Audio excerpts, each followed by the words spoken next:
Primeiro, você vai ter um sonho. Depois, as pessoas vão rir do seu sonho. Depois você vai lutar incansavelmente e vai realizar seu sonho.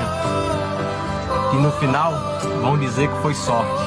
Aí você vai responder: nunca foi sorte, sempre foi Deus. As pessoas só enxergam a tua conquista, mas não enxergam a tua batalha para conquistar teu sonho. Segue tua caminhada, toda a realidade um dia foi sonhada.